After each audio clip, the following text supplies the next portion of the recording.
morning, how you doing? As you can see, my old troubles are back. Got to get a new light bulb. I know, what is that? Incandescent? Yeah, I know. Well, it's that old. Anyways, good to see you. Hi, my name is Wayne McDonald, Chief FX Market Strategist for Traders Way. Miss you. Been gone for like a month. Back in the orifice. So yeah, very, very happy to be home. So anyways, hey, let's do some technical analysis, some fundamental analysis. You could ask some questions. We'll do dollar pairs, yen pairs, gold, oil, all that kind of stuff. And I'd like to try this different time frame as well. Let me remind you that trading is risky, not appropriate for everyone. Your past performance, good or bad, is not necessarily indicative of future results. Please stay small, stay humble, focus on the long term, and never risk money you cannot afford to lose. So some Aussie pairs, I'm happy to. What else do you want to cover today? Nice to see you guys as well.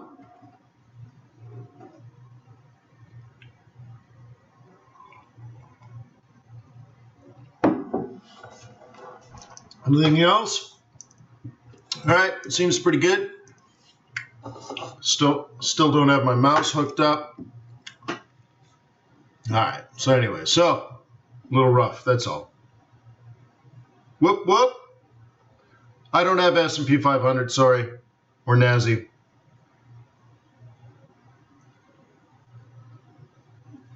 All right. Boy, my eyes are blurry this morning. Holy smokes. All right. La la la la la la la la la. Good morning. Okay. One thing we need to decide right away is whether the dollar is currently strong or currently weak. I wouldn't do that on a 5-minute chart. So let's move out. Well, even hourly would be fine. Oops. Let's move that one to hourly. Let's move this one to hourly. This one to hourly. Beep, beep. Just make sure it's all the same. You want congruency in all time frames is what I'm trying to get to. All right, cool. So when I look left, top left corner is USD Swiss franc, and that shows dollar weakness. The one in the middle, euro dollar, shows there has been weakness, but recent some strength. So we'd have to mark this faux show, okay? So we can see something going on here, right? Is that an important price?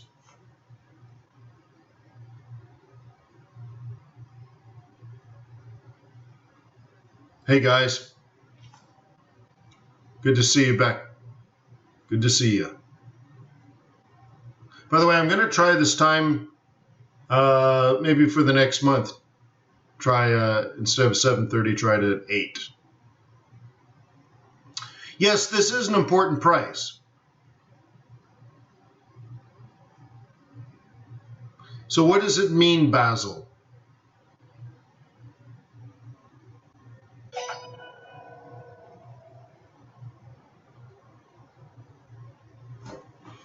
Well, for that, got to back up a little more, Okay. What it typically means is that we're on our way down here. Okay. Now, it feels to me like it's really more consolidative. Okay. So it's just as likely to do something like this.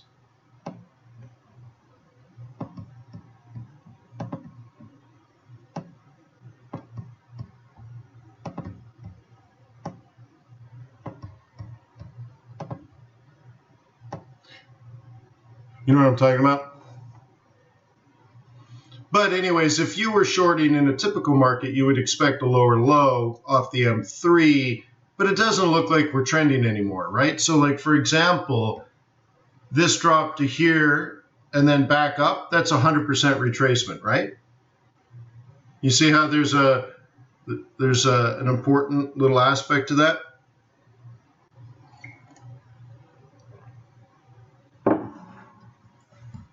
Okay.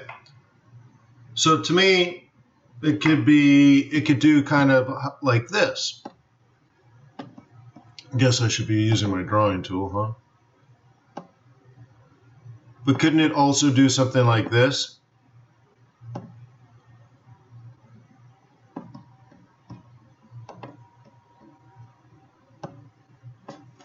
And to me, there's not much difference. Well, Malcolm, it's not that it went above it, but it made 100% retracement. So by definition, Malcolm, right, anything that has made more than a 62% retracement is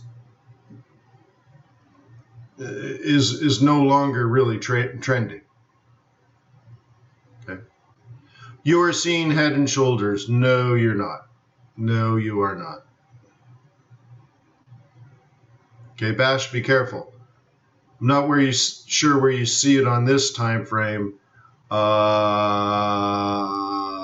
you don't see it. Bash, let's just very quickly, because it's a quick comment. Do you see it in here?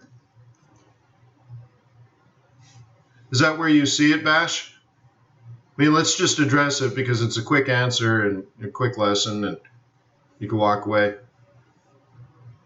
Well, fundamentals, we're in the summer, so I expect this to move sideways. I don't expect it to trend.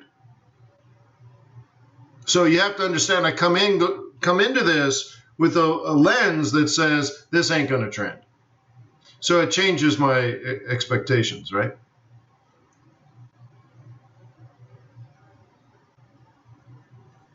So Bash, I'm waiting for you to answer. Is that where you see it?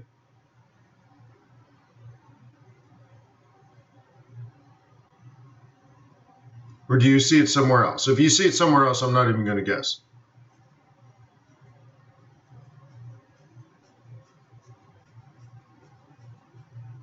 No, it's developing from 2 weeks ago. Okay, that's cool. Yeah, I mean, you're not seeing it here, so therefore I can't really comment. But if you're going like way out here, yeah, I mean, I don't know what you see. All right, cool, whatever. All right, so either way, guys, I see this as sideways. Okay.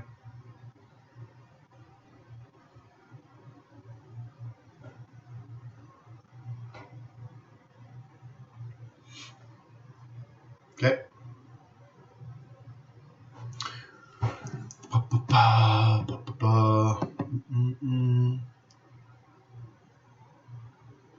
So someone said, well, maybe it's head and shoulders from blah, blah, blah. Look, this is not trending. There's no head and shoulders. Okay. You got to dumb it down, guys. Dumb it down. You're too smart. You're looking for things and you're finding things that aren't there. What is a head and shoulders pattern? It's a reversal pattern. So if you don't have a trending market, you don't have a reversal pattern. Okay. Now, if you said it was down in here somewhere and we were reversing this move, maybe, but it's not there. I mean, there's nothing there that looks like inverse head and shoulders, and there's no head and shoulders up here either. So, it doesn't exist. All right. So there has been some weakness here, and we're in a point where the weakness could end, but that's why we need to look at a bunch of other currencies to get more information. Now this Swissy, do you remember talking about this one? Now I thought it would go a little higher than come down, but the lesson is the lesson, right? And also notice that it went out at the R1. Maybe something that should go down into your notes about how does the summer market behave. So for example, in a typical non-summer month, Would it be fair to say that we would typically go from M2 to M4, but maybe because it's July, we only got to R1 and then it wimped out? Why? There's nobody trading this. You see what I mean? It might be something worth writing down in your notes so you can talk to yourself in the future.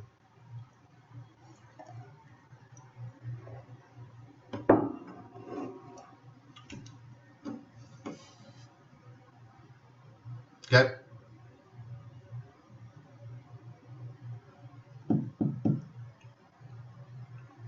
Now, can you see that this is still in the upward downward trend? Okay. Another thing to pay attention to is we're getting close to that median line in the downward trend, right? So there could still be an upward move here and then a downward move there. Let's get this drawing tool going.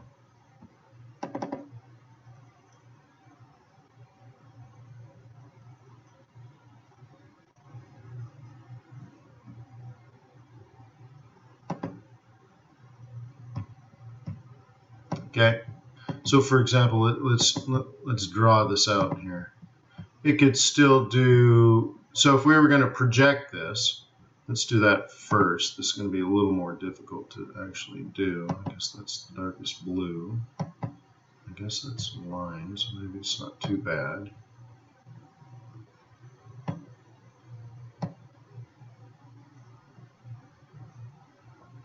Oops, well, I guess that's where it's going to draw it. All right, let's go back to this.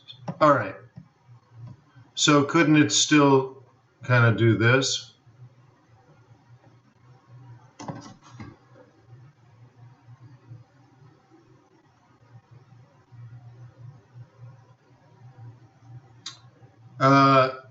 How do you hold a trade for a year? I guess what I mean is, do you add positions? Yes, I absolutely do. Do you ever take profits, etc.? Sometimes. Find it fascinating. Well, Rev, we start, what you're talking about is actually a portfolio.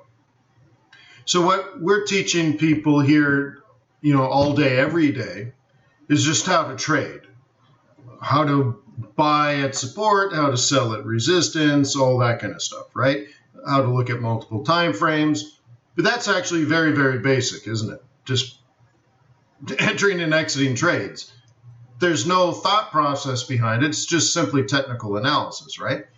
Now, what you're talking about, holding trades for long periods of time and adding to them and when do you take profit and stuff. Well, for that, you need a bias. You need an understanding of fundamentals. You need an understanding of seasonality.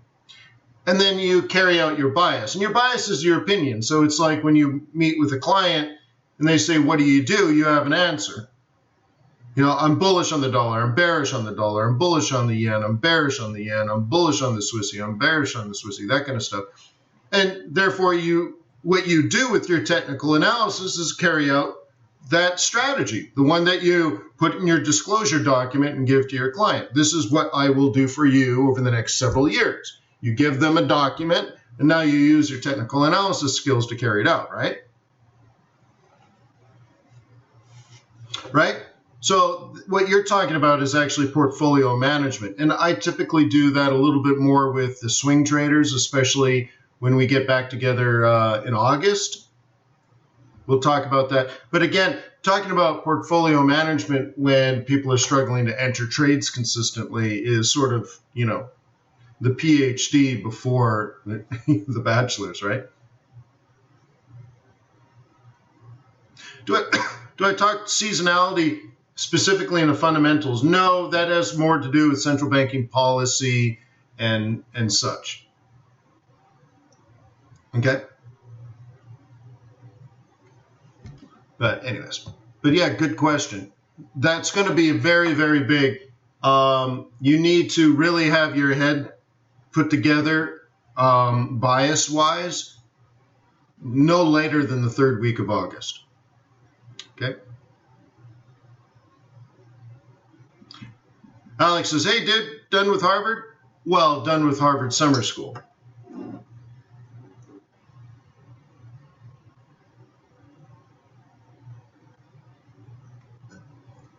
Bum, bum, bum, bum, bum, bum, bum, bum, bum. Cool.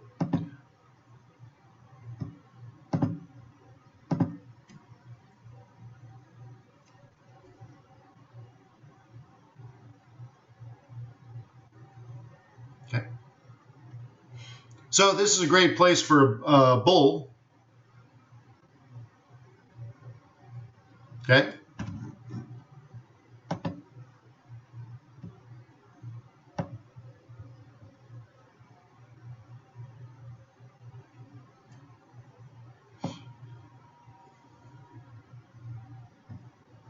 Can you see it? Now the trick here is the market's bearish. So the other thing this is telling you is there isn't a sell, at least not with this setup. So we could maybe change our point of view here and change the strategy that we're analyzing. And we could do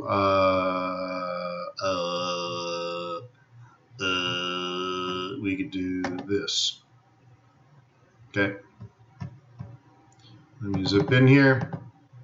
And this would have been a sell earlier today.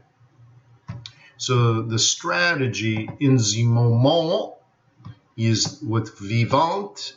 Vivant. Well, it's not drawing. Okay, little pen. Okay, good. So what we want to see here is something like this on the daily, if you're a bear. Okay. Is it a good trade? It's not really a good trade because it's not backed up by much else, right? Is this a good weekly trade? Is this a good monthly trade? Probably not, huh? But let's take a look at that just to reconfirm. So go to our standard setup. Okay. Is this a good monthly trade? No. Is this a good weekly trade? No, unless you did a Thursday front run. The Thursday front run, okay, would have been selling up in here. Okay. So if you took that, okay, you're golden. But where we are now, based on monthly and weekly analysis, is it's pretty lame. It's not a good setup at all. But if you happen to be a bear and you're day trading, you know, this and this and this are setting up just fine for you. You're kicking off the hourly 21, but you're kind of like hanging off a cliff a little bit, okay? So it's valid, especially if you're already aggressively in some of these, right? But this, it's definitely tradable. It's just hanging out there on its own. Okay? What's up, free parking? You see that? So it's all good on a daily basis. If you're a bear, you should be selling it.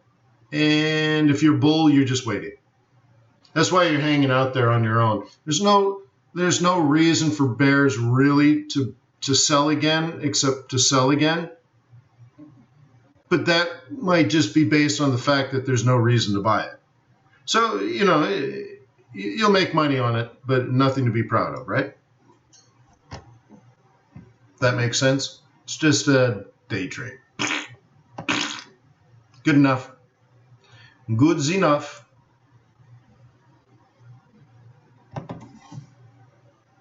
This is what we call shooting at rabbits. So you'll find in July and the beginning of August that you're shooting at rabbits. You're making 25 pips here, 25 pips there. You know, nothing special, very boring, very slow. You know, you're just picking up pennies. Cool. Right? But there's no big money. So I look at it as simply income trading. Okay? That's it. Just income trading. You're just making money. It's no big deal. You're just paying the bills, right?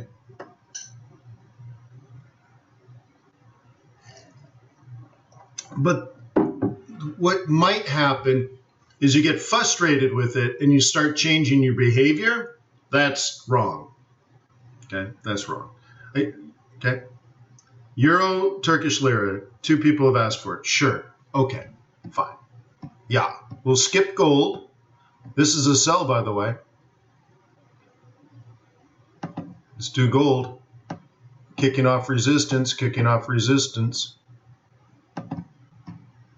So I would assume down to the bottom of the range, and then I would assume not breaking the range. Why? It's summer. But tradable if you wanted to. It's a little dangerous. It's, you're 1, 2, 3, 4, 5, 6, 7, 8, 9, 10, 11, 12, 13, 14, 15, 16, 17, 18, 19, 20. You're like 20 hours late. But, whatever. Really, you want to be as close to up here as possible. So really, you could almost say you're 2 days late, and then here's the bottom. So I don't know. Yeah, be careful. Look at this is the part that makes me nervous right now. This area that we're in now, but this could roll over. Okay. All right. Let me clear my throat. Kick it over here, baby pop. Let all the fly skimmers feel the beat. Drop. Cooling on the corner one fine summer day. Just me and my posse in MCA. All right. Euro Lira. What do you want to know about Euro Lira? Malcolm says, Euro Lira carry? Yes, there's a carry. It's a great carry. And then Umit says, can we look at Lira? Okay. What do you guys want to know? Kicking off the daily 21 in a downtrend. Okay, that's definitely definitely dynamic resistance. So there's definitely a trade plan that can be put together. Do you notice this part though? Like I teach you,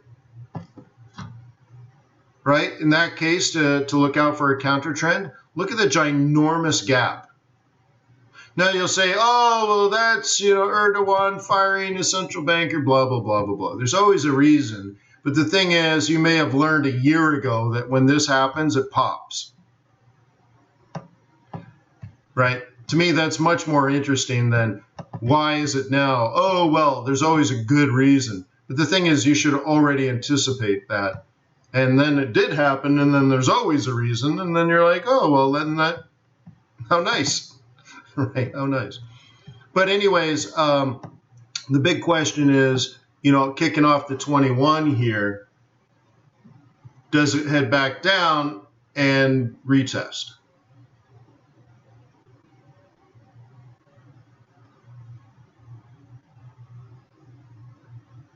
Okay.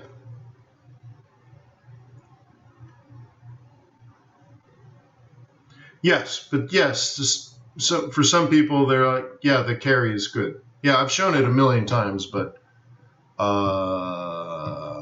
okay. But looks like some people are newer. That's cool. Then I can show it to you. I'm just sitting on these liras. So I've lost actually quite a bit here. I was up 1,100 the last time I looked. But anyway, so yeah, you can see based on this lot size, I used $100 of my cash as collateral, and I've made $200 in interest payments since May. Right? May, June, and half of July. So in 2.5 months, I've made 200% in interest, just the interest, just the swap, 200%. And then I'm up $1,000 on top of that. Cool. Here's another example. This was a few days later. Now I wanted to show a different lot size. So in this case, I only used $10 of my cash.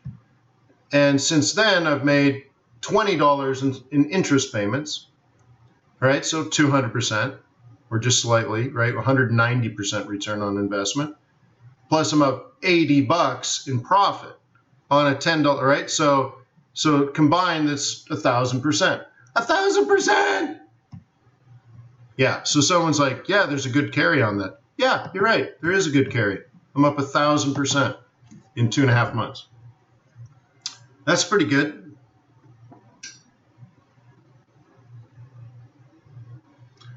Ramesh says, can you still get on that carry? Look, these things last for years. It's for you to analyze. You're going to need to know a little bit about Turkey, a little bit about Europe. You're going to need to know some of seasonality. You're going to need to know central banking policy in both those economies. You should have a general opinion of global macroeconomics as an aggregate. And putting all that together, you would decide how long these trends will last. And if you want to be in the carry trade, then you're going to have to use technical analysis to find the right price and the right time to enter the trade at that price. Okay?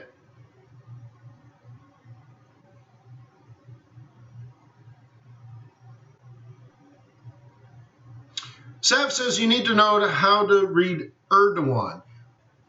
I don't think I do. Okay? Thanks, Malcolm. Yeah, I don't think I do. But, so that there's a, geopolitical risk, if you want to call it that. So that's why you use stops, right? So I have stops on my trade. So I can only lose my floating profit and loss, but every day I collect interest payments, right? So if I lost all my floating profit and I got knocked out at 0, I'm still up 200%. I think that's pretty cool. And I can cry and I'll say, "Go, dang it, only 200%." That's a good place to be. All right, so yeah. Okay. Now, some of you guys might be trading ZAR, right? South African Rand. Okay. You can see 3 weeks ago, this was a perfect sell. 4 weeks ago, perfect sell. 3 weeks ago, a nice sell Friday front run. 2 weeks ago, nice sell. 1 week ago, nice sell.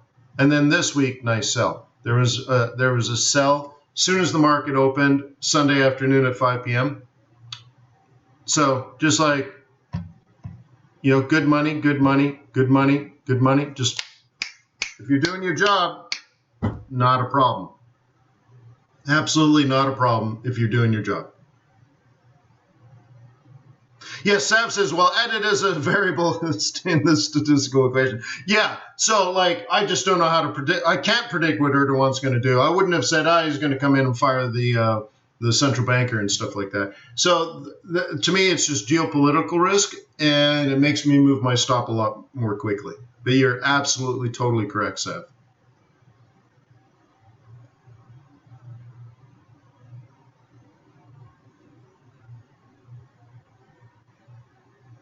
Okay. Lim, how do you know? Basic swing trade. All right. So again, if you guys are scratching your head like you're not seeing the trades, most people have been in these webinars for years and years and years. Okay. So to catch up, you should visit fxbootcamp.com. Take a training course like a swing trade. The swing trading course, this is a very obvious sell. This is a very obvious sell. This is an obvious sell. This was unfortunate price action, but again, that's a sell. And then this open, that's a sell. These are sells. They're like very basic sells. Basic swing trading. Okay? Very basic swing trading. Now, the caveat to this is it's so bearish that it's not really good on a monthly basis. So monthly swing traders want to sell it up here, and we don't have anything there. So That's pretty typical in a July. I mean, again, we're not expecting to trend. So we're having to find trends on smaller and smaller time frames. But on a weekly basis, that's textbook, that's textbook, that's textbook. Like, I'll give you an example. Literally, between Friday and Sunday is where you're looking to trade, like right there. Between Friday and Sunday, you're looking to trade right there. Between Friday and Sunday, you're looking to trade right there. You might have got this one, or you maybe had to wait all the way to Monday. I mean, like, you even know the time to be looking for these sells. And every week, week after week after week, they're giving you the setups. And the thing is, you're expecting it days and days in advance. This is the point, okay? The point is, you don't know that it's going to happen there. But the point is, when you're here, you say, well, if it opens here on Sunday, I'm shorting it. Same thing when you're down here, you're like, well, somewhere around Friday or Sunday afternoon, I want to sell either here or here. And then you get it. And you're like, boom, sell. Done. Right? Same thing. Somewhere around Friday, maybe Monday, you're saying, I want to sell here. Now, you might be saying to this to yourself on Tuesday or Wednesday. And you're like, yeah, I want it to come back somewhere around here. And then if I can get that, let's say Thursday or Friday, I'm going to front run this and I'm going to dump it. And I mean, that's the moneymaker. You're thinking about it on Wednesday. Okay, so newer traders, they're very mechanical, and they're trying to figure out, what do I do now, Wayne? What do I do now? Like right now, like, Wayne, put me in a trade right now. I'm like, dude, you don't know how to trade. Why would I do that? Like, if you're looking for a trade right now, you've lost the whole point. Okay, the plan, we should be, what we're looking at really is tomorrow's plan, maybe the next day's plan. But what's going on now, like the information that you're looking at now, is all based on this being a sell. And you knew that sell way back here as a bear. Okay? And as a bull, your trade plan was buy it here based off of something completely different, which is this. So if you were a bull, you're like, your Friday front run is buying it off support, and you're going to play it like a double bottom, and you were a bull and you were looking for this. Oh, well, you didn't lose any money, but you took the opportunity.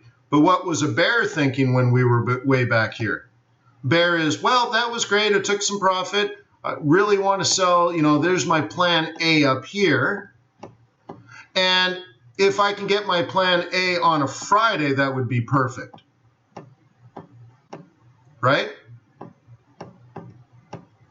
And there are dozens of people in this webinar that have taken the swing trading course, and they can tell you for a fact, this is what they do week after week. They're like, yeah, that would be my plan A, and if I can get it on a Friday, that'd be perfect. Oh, there it is on a Friday! So, right? And you're just implementing what you planned on Thursday. And the cool thing is, or not Thursday, even Wednesday. The interesting thing is that that's your previous target from your previous trade, which means you had that planned out 3, 4, 5 days in advance. Okay? So that's where I'm trying to get you guys. Okay? An amateur trader opens his chart or her charts and says, where's the next trade? A seasoned trader, a professional trader, says, where's the trade tomorrow or the rest of this week? Where are we going the rest of this month? Okay? And then they start finding the prices. So they're not setting up trades for now. They're not thinking about selling that, off the 5 EMA. They're not thinking about now what they might be doing is, okay, there was a short, okay, and then it opened. Now you're getting price action, right? So now you could be adding on to a second, but it's part of the old plan. And you might have this set up like this so that you can implement some price action. Well, that was supposed to be black. So you might be trying to add some price action to this, okay? But it's supposed to be a follow-up to this, which is a follow-up to this, which is a follow-up to this, which is actually a follow-up. Your general trade plan is that. The general trade plan is where you make all your money. Okay, because you have that guiding you along the way, right? Where your general plan was the plan for the week, this entire week. I know it's only Monday. The plan for the entire week is this black area here, okay? And because of that, these are all just little follow-on price action trades. And an amateur is just coming in trying to figure out, oh, I'm going to sell this one. And they might make 25 pips on a 200 pip move. But they also don't know when to stop. And that, all these things, this is why you might find, or how about this? If you find that you're a pretty okay trader, but you get 3 winners in a row and then 3 losers in a row, and if you had only known to stop, you would have been profitable, but you gave most of it back or all of it back, and you're like, man, I just can't get out of this break-even mode. It's because you're really good at technical analysis, but you're not trading beyond the day. You're not looking ahead. You don't know where you're going. Okay? So, for example, here's what a skilled experienced trader is thinking. Okay, this is a sell trade. It's not a buy trade. Cannot be. Okay, that's a sell trade, and it's a falling market, so it makes tons of sense. But based on that, we know this is the target. So now you're predicting the future. Why is it not drawing? Hello, there it is. Okay, so that's the target. Now, on top of that, if you're a swing trader, you know that if you hit this target between now and Tuesday, so we'll say, oops, let me delete that. Let's try this again. Let's go back to the marker. Okay, so this is Monday and this is Tuesday. It won't draw. Weird. Okay, Tuesday, right? Approximately. So we also know we're predicting the future here, price and time. If we get down to this level, which is, again, a predictive aspect, if we get down to that level during that period of time, right, between now and, let's say, London Open Wednesday, then we are going to expect a reversal. So we're already not only potentially on this trade and adding follow-ups to this trade, we already know to where to take profit. And if it happens at a particular time, we expect the counter trend to take place. So we're already planning like Wednesdays and Thursdays trades today. Okay? Versus someone opening their charts going, should I be a bull or a bear? Where's the next trade? Next trade, right? And you see the difference there? So if you're scratching your head right now and you're like, Wayne, I don't get it. You have all these lines. I don't really understand them. And why are these sells and stuff? You need to drop whatever you're doing, go to FX Bootcamp, and you got to take the course. Because you just discovered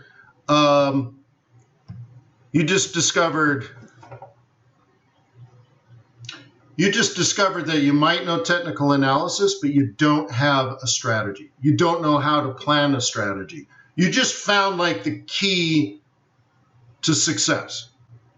Having a leading indicator that helps you plan 2 days from now, 4 days from now, plan a full week in advance, plan a full month in advance, maybe not this month because it's slow, but in regular months, you've planned the whole entire month out in advance. Right? You understand? You just discovered something that is incredibly important. So anyways, I'll leave it at that. Okay.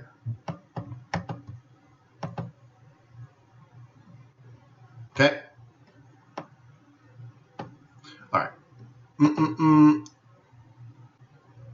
Let's go back. I didn't do oil, and gold was really just sideways, right? Same.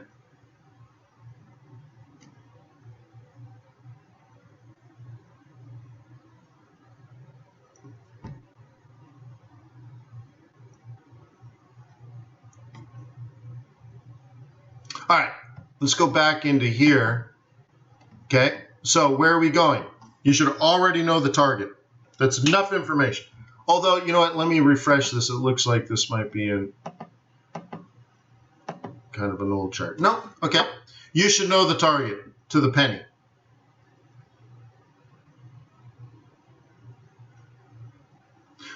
R3, what if you're at R3, you're in an uptrend, why are you selling an uptrend?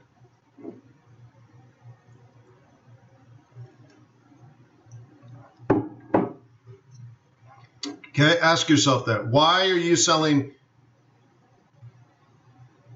right, an uptrend? So, anyways. So, what's the target here? This is pretty easy. Target's R2. Now, once again, do I expect this to be trending? No, but I did tell you months ago that it would be going up starting June 1st. So the target here is $85.40, or is that 65? $65.40 is the hot projected high for the month of July. Cool, right? So with that in mind, if that is your if that's your trade plan, this is ideally the buy zone. And then this is going to hit here, probably Arctic Turtle its way up to the M4. Then I would say we would do that by Thursday. Then it's going to drop down into somewhere around here. So Friday front running might be sort of here, and the top of next week is going to be this price. And then we will be done for the month. And because it's that'll be what, the third week of the month, then there won't be a counter trend. There'll be some profit taking, and we'll move sideways going into NFP in August. You see, that's 2.5 weeks of analysis based on that chart, and you should be able to do it in 3 seconds. Then once you have that, then you got to take that's based on sort of a monthly plan. Then you should be able to fold in your weekly plan, but I actually did in that analysis. And then you should fold in your daily plans. What do you do today? Well, you know where you're going this week, right? So if you believe you're going to go to this area this week, now you can drop in and start folding in your day trades, right? And an example of that would be you got to change your template. Let's go here. So we're buying dips at support. We're going up to the monthly M4, which is also a weekly R2. So what's the trade? So this, okay, right? This is what we're trying to do here. Okay, this is today and tomorrow.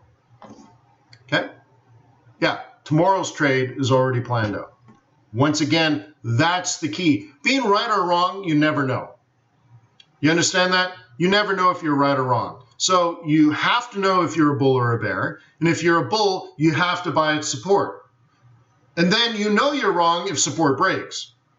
But when you set up a trade, you'd never know if you're right or wrong. But you better know if you're a bull or a bear. And you better buy at support. If you buy high and you're a bull, you're going to lose money. Okay? So today's trades are basically over. You would have bought it earlier, or you would have been waiting, okay? But I'm setting up tomorrow's trade. I'd buy it somewhere around here if I were me, okay? And here's the other thing, because I have a bias, I told you, let's say in February, I'll just pull out a basic month, okay? I told you in February that June 1st is peak oil. And from then, we'll draw down inventories, so supply falls, and price is likely to rise. The price of oil per barrel is likely to rise. Cool. Got that one right. Okay. That's cool, right? That we could talk about that in February. And most likely next February, we'll talk about it again, because I've been doing this for 15 years and I talk about it every year. You know what I mean?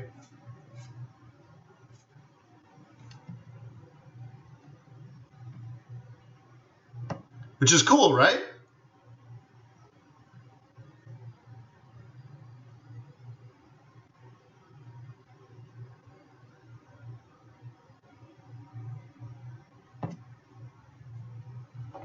Is that cool?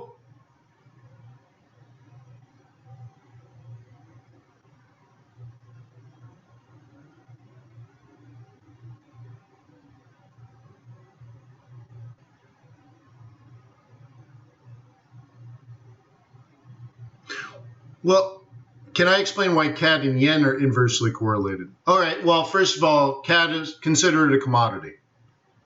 Okay? So let's say it's oil. You want to buy $1 billion worth of oil. You're not going to use cash, you're going to fund it. Right? You're going to fund it. You get a loan from a bank. This is pretty typical stuff, right? Well, in this case, your loan from a bank comes from Japan. And that's all it is. Japan is the bank. You're borrowing money from the bank.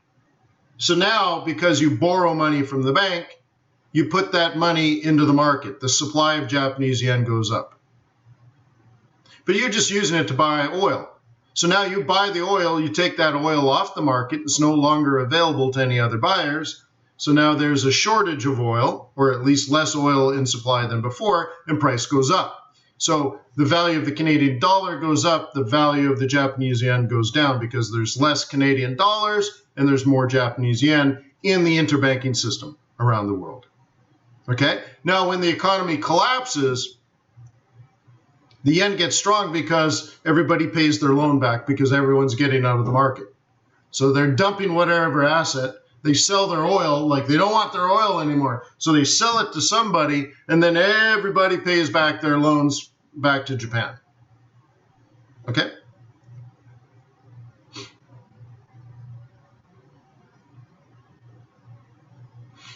Jan says, I thought oil prices will go up as a lot of buying needed to invest. No, that's, well, no. Think of it as just supply.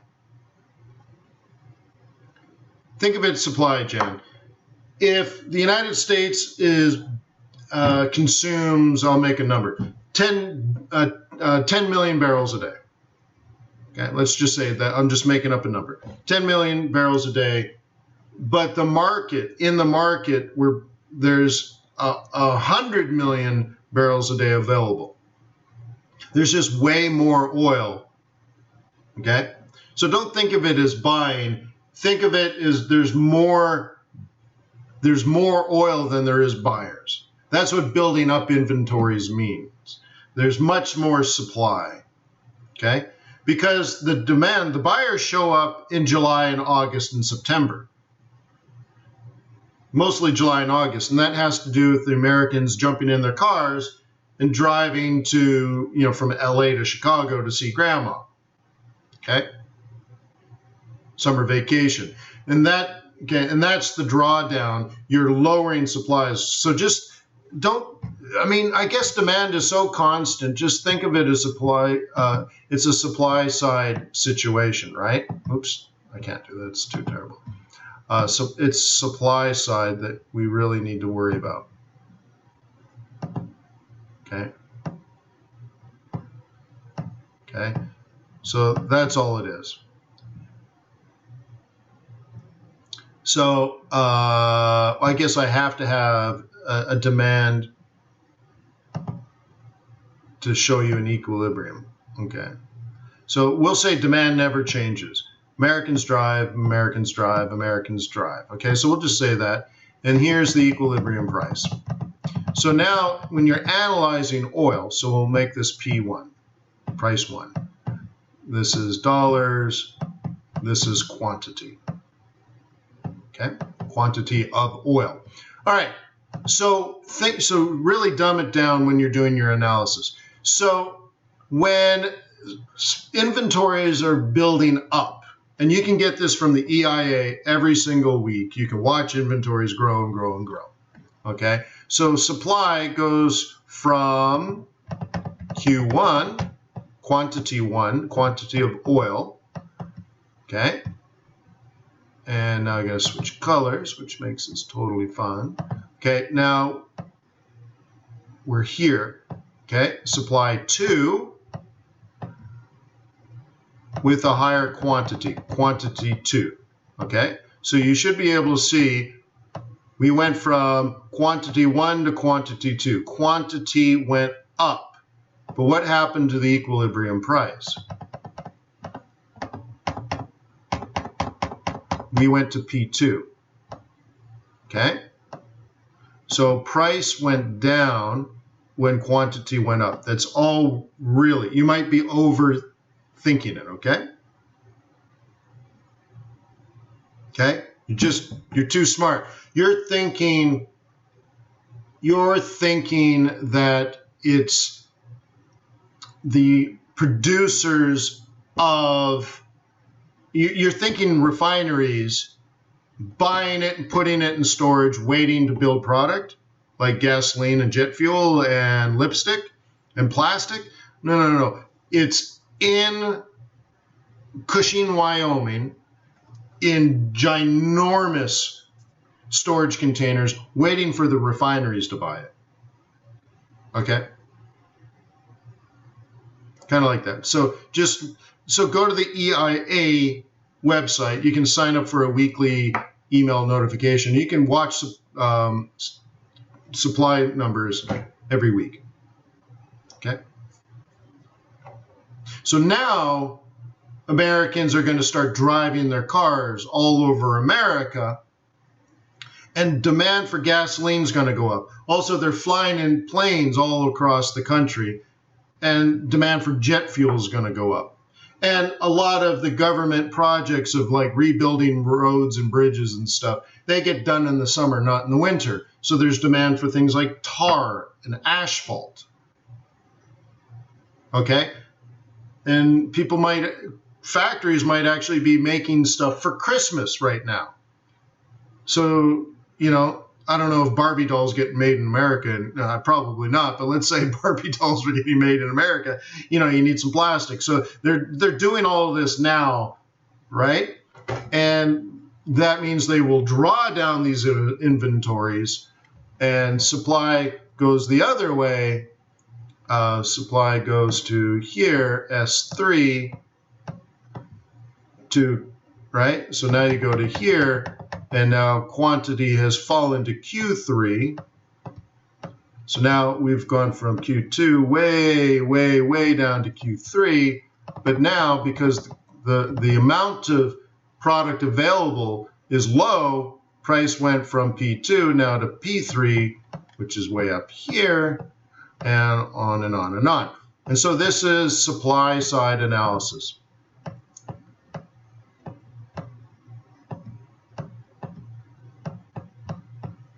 Supply side, okay? Meaning we didn't even consider change in demand.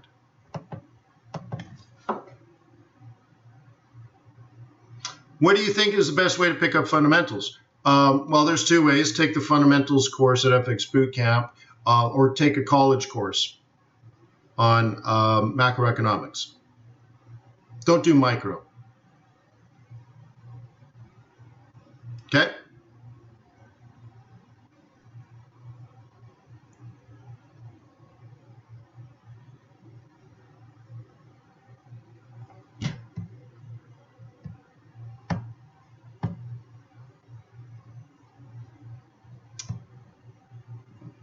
But I see there's a common theme today, so there must be lots of newer people.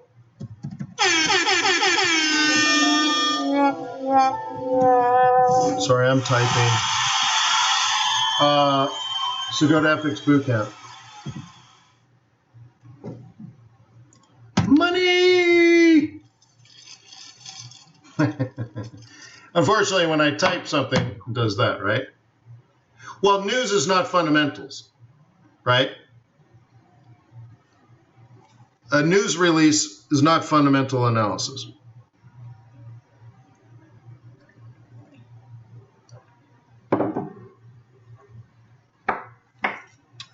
Yeah, Chuck Duck is right. I used to get, I think, 8 newspapers and like 16 magazines or something when I first started. I don't read anyone's opinion anymore. No one. Nobody. But that's all part of the learning process, I suppose. I learned that I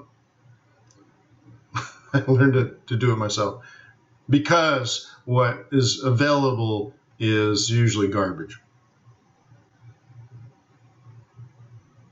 Correct, Reb. Yeah, exactly. And it creates some volatility and stuff, but a lot of people think like scalping the news is fundamentals, and they're like, no, that's just a high volatility event driven strategy, right? No. I traded a demo account for 2 years.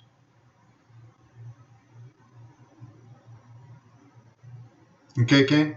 Or is it Kanye? So yeah, it took me 2 years. You know what I'm talking about?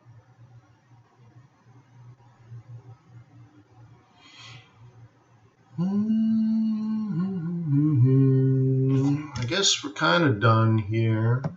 Just kind of looking around. Anything else to talk about? Maybe take a look at some yens.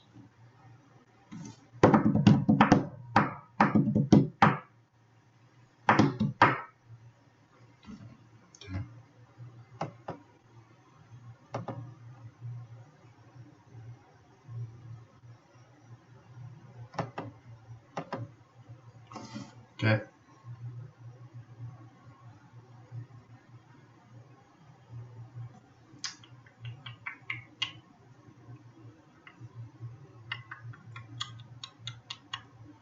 Euro yen? Sure.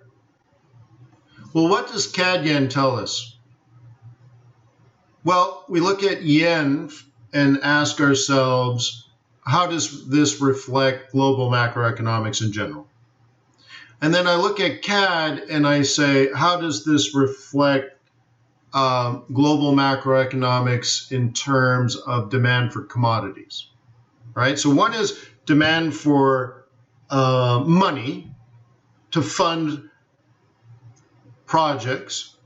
Okay, that's the yen. The other one is there demand for a commodity? Again, for a project. Okay, CAD could be gold, it could be oil, it could be wheat, it could be beef, it could be nickel, it could be copper. I mean, Canada has, timber represents pretty much every commodity on the planet. Diamonds. Okay, so if there's demand for commodities, Canada's got every commodity you could possibly imagine. It's not just oil. Okay, so I'm kind of, what does this tell? So someone says, hey, well, what about euro yen? Well, okay, yeah. We'll get there, but this tells me a lot about global macroeconomics, right? And it moving sideways for 2 weeks or whatever this is, right? You're like, sideways is what it's telling me. So if euro yen is moving, it's a consequence of the euro. Yes, Jim, news is reactive and fundamentals is proactive, correct. And it's much longer term.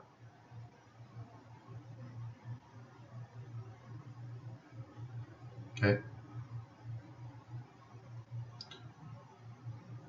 Reb says he's been short USD CAD since June 17th. Okay, since the Fed meeting. Okay, great.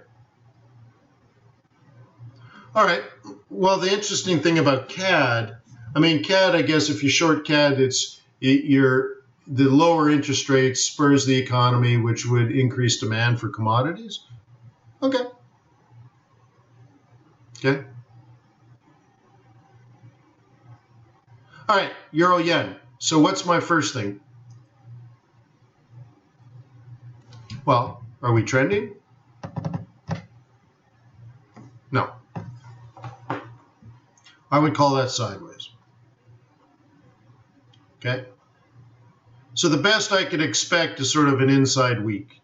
And that would be R1 to S1. We're not kicking off. I mean, well, I shouldn't say that. If you're a bear, there's a little bit of bearishness here, and it's pretty consistent. So this is clearly the sell. Okay? That is the sell price of the month. Okay? That's it. Again, if you've taken the swing trading course, you know it's so straightforward. It is the definition of the price in which a bear would sell. It's literally the definition. So when I say, hey, this is clearly a sell, and you're like, oh man, this guy's all hindsight. So no, it's the definition. So if you don't know the definition, then it's going to look, hindsight to you. But if you open the book or took the course, it's like, the definition of the price to sell if you are a bear is this. Right? Like, that's it. That is the sell. All right, cool. And then the follow-up is, it would be that one. So now I'm only looking at it from a monthly point of view, but if you're a bear, oops, let's go to the blue. Come on, blue. Okay, this is an entry. This is a follow-on. Okay? And those people are trying to get way down here. Now, I think it'll take the whole month for them to do it, but that's what they're thinking. I think they're going to run into problems here because, well, that's support. Okay? Now, here's where things get confusing, and you got to be vigilant to carry out your proper bias. Okay? So, for example, I want the yens to weaken, the yen pair, the yen. I want the Japanese yen to weaken, which means if I was carrying that bias with me, the interpretation of macroeconomics, I know the timing might be off, but that's why I use technical analysis. But I might say, I want the yen to weaken, therefore I want yen pairs to go up. If I looked at euro yen, I would say, I'm not interested in this because I want euro yen to go up. And I look at this, I'm like, nah, not really interested in this trade. And that's it.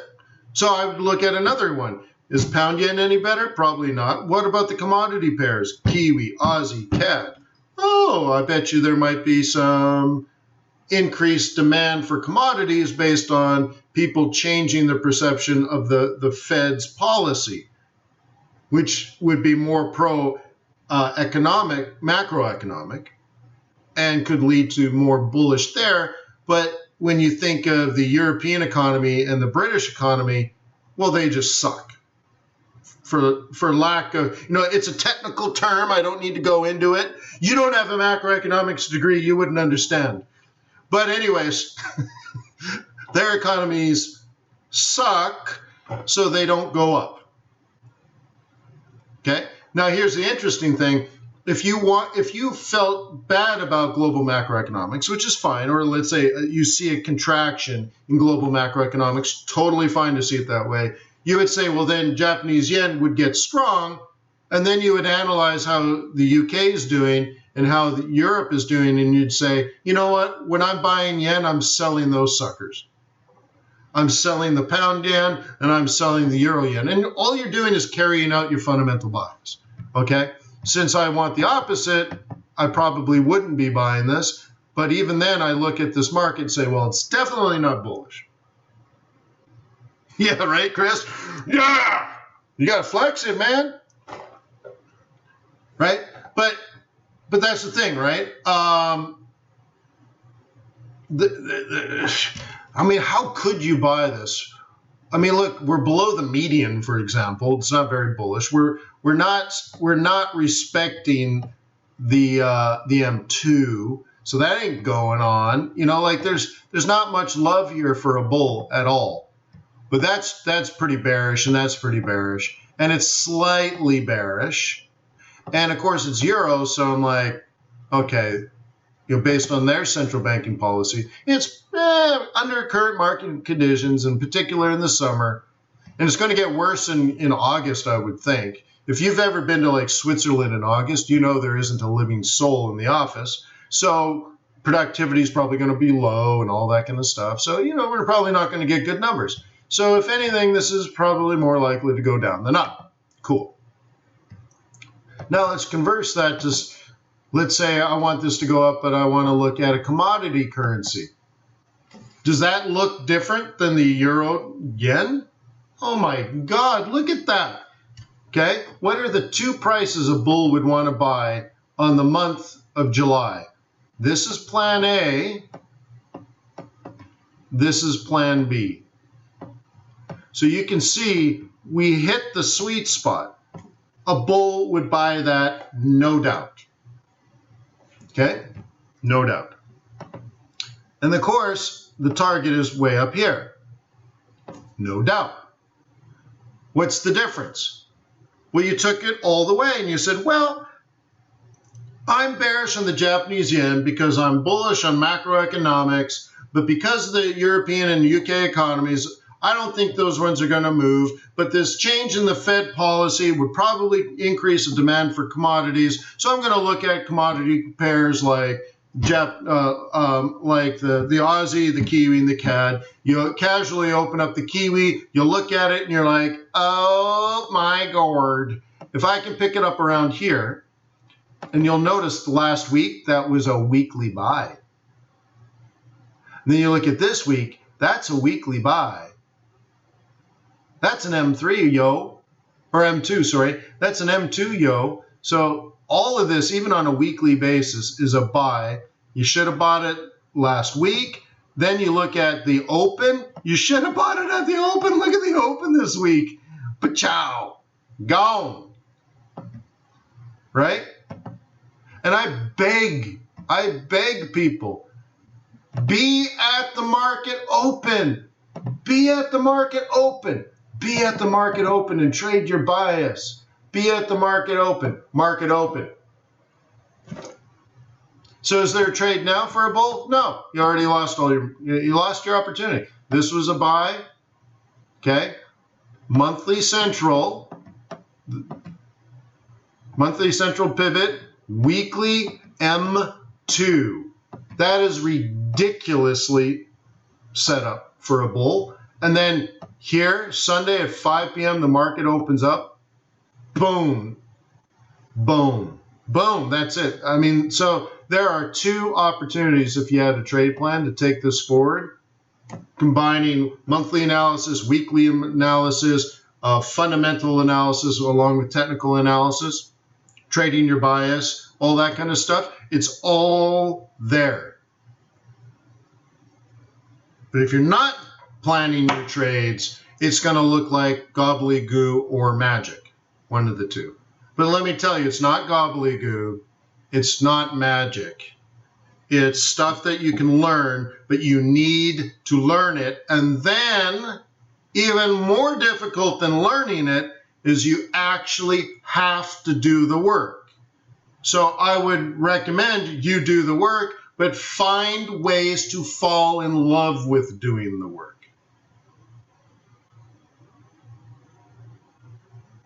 Okay?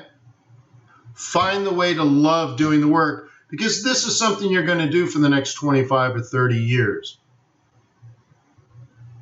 Okay? If you're doing it to get filthy, stinking rich, but you're not willing to invest in your education and you're not willing to do the hard work, you're not going to get filthy, stinking rich.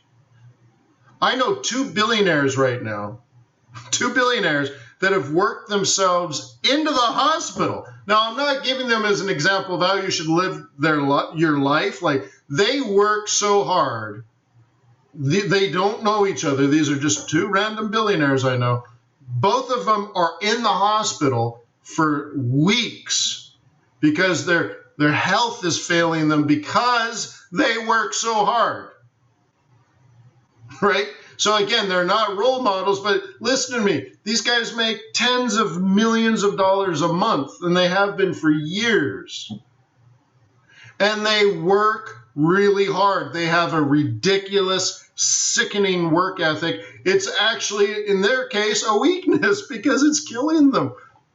So if you think there are some that come here because they see the ads on YouTube about yellow Lamborghinis and let's get rich quick and boom, boom, boom. I made $500 on my cell phone, scalping. Dude, that's not what makes you rich. If you're looking for the easy, the fast, something that takes no investment of time or resources and requires no real effort, dude, you're dreaming. The billionaires I know have a ridiculous, sickening work ethic. And that's where you want to go. But the thing is, you then, on top of all of that, you're going to need to love what you do. You're not looking to cut corners. You're looking to understand better.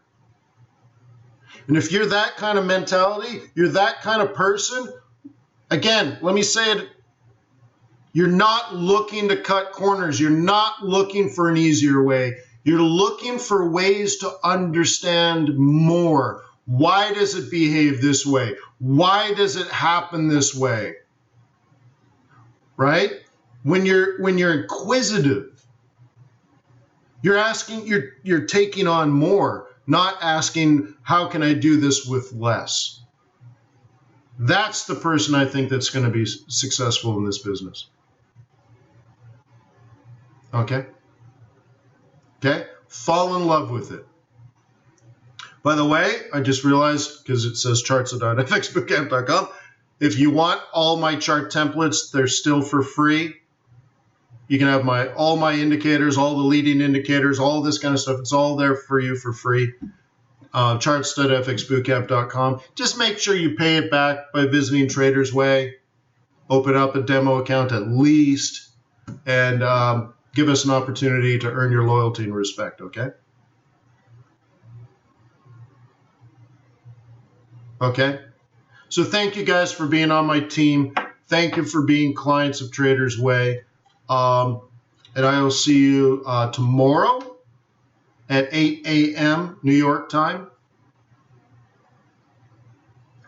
I still think that's just after London lunch, but I'm going to try a slightly different time.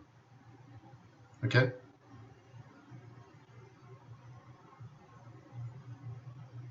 Cool. Yes, your two leading indicators you're going to need to master is pivot points and price action. Pivot points, price action. If you don't like oscillators, kill your oscillators. If you don't like moving averages, kill the moving averages. If you don't like Bollinger Bands, kill the Bollinger Bands. All you need is price action and pivot points, because they're all about the future. It has nothing to do with today. It has nothing to do with yesterday. Well, actually, that's not quite true. It utilizes that information, but it's helping you plan tomorrow and next week and next month. Okay? So once again, guys, visit tradersway.com. Open an account today, all right? Thanks for being on my team. I'll see you tomorrow. Cheers.